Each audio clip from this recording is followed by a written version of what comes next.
చాలామంది ఆస్పిరెంట్స్ అన్న ఇంగ్లీష్ ఎలా ప్రిపేర్ అవ్వాలి? సో, ఇంగ్లీష్ ప్రిపరేషన్‌లో భాగంగా మనం ఎలాంటి టిప్స్ ఫాలో అయినట్లయితే మనకి మంచి రిజల్ట్ ఉంటాయి. ఈ విధంగా నిన్న నేను యెస్టర్‌డే పార్ట్ 1లో భాగంగా కంటెంట్ ఎలా ఉంటది? తర్వాత ఇంగ్లీష్‌కి సబ్జెక్ట్ ఎలా ప్రిపేర్ అవ్వాలి? అని చెప్పి నేను చాలా సార్లు చెప్పడం జరిగింది. సో, వాటిలో భాగంగా ఈరోజు నేను కంటిన్యూటీలో భాగంగా పార్ట్ 2 చేస్తున్నాను. ఎందుకంటే నిన్న సరిగ్గా కరెంట్ అన్నది లేకపోవడం, అదేవిధంగా కొన్ని ఇష్యూస్ అంటే కామెంట్స్ నేను సరిగ్గా రెస్పాన్స్ కాకపోవడం. సో, అలా అన్నిటికి సంబంధించి నిన్న లైవ్ సరిగ్గా ఇంటరాక్షన్‌తో జరగలేదు. సో, వాటిలో భాగంగా ఈరోజు ఇంగ్లీష్‌కి సంబంధించి ఫర్ ఎగ్జాంపుల్ ఇంగ్లీష్ బుక్ ఏంటి? ఇంగ్లీష్‌కి ఎలా ప్రిపేర్ అవుతే మంచి మార్క్స్ తెచ్చుకోగలం? తర్వాత ఇంగ్లీష్‌లో ఏ ఏ చాప్టర్స్ ఉంటాయి? ఏ ఏ చాప్టర్స్ నుంచి ఎలాంటి స్టాండర్డ్స్ ఫర్ ఎగ్జాంపుల్ 1 మార్క్స్ వస్తాయా? 2 మార్క్స్ వస్తాయా? 3 మార్క్స్ వస్తాయా?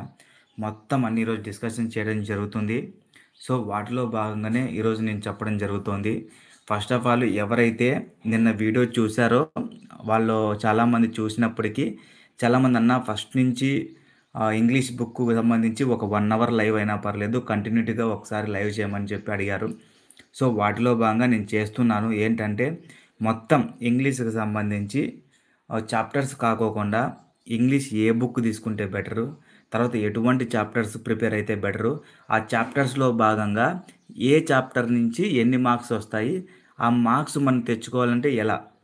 మొత్తం ఓవరాల్‌గా నేను ఇంట్రడక్షన్ సంబంధించి ఈ వీడియో చేస్తున్నాను. ఇంగ్లీష్ సంబంధించి కంటెంట్ అయినా ఏంటైనా నేను 2025 జూన్ 1న కానిస్టేబుల్ మెయిన్స్‌లో నేను 30కి 24 మార్కులు స్కోర్ చేయడం జరిగింది ఇంగ్లీష్‌లో.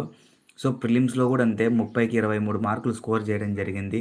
సో, ఓవరాల్‌గా నేను ఎప్పుడు ఇంగ్లీష్‌లో ఫెయిల్ అయిన రికార్డ్స్ లేవు. నేను తెలంగాణ పోలీస్ రాసా, కానిస్టేబుల్ రాసా, తెలంగాణలో ఎస్ఐ రాసా, మన పోలీసు ప్రిలిమ్స్ రాసా, అంటే డిస్క్రిప్టివ్ మెయిన్స్, అదేవిధంగా కానిస్టేబుల్ ప్రిలిమ్స్ రాసా, కానిస్టేబుల్ మెయిన్స్ రాసా. ఎప్పుడు ఇంగ్లీష్‌లో ఎక్కడ నేను ఫెయిల్ అవ్వలేదు. సో, నా ఎక్స్‌పీరియన్స్ కొద్దీ ఇలా ప్రిపేర్ అయినట్లయితే మీకు ఇలాంటి మంచి బెనిఫిట్స్ ఉంటాయని చెప్పి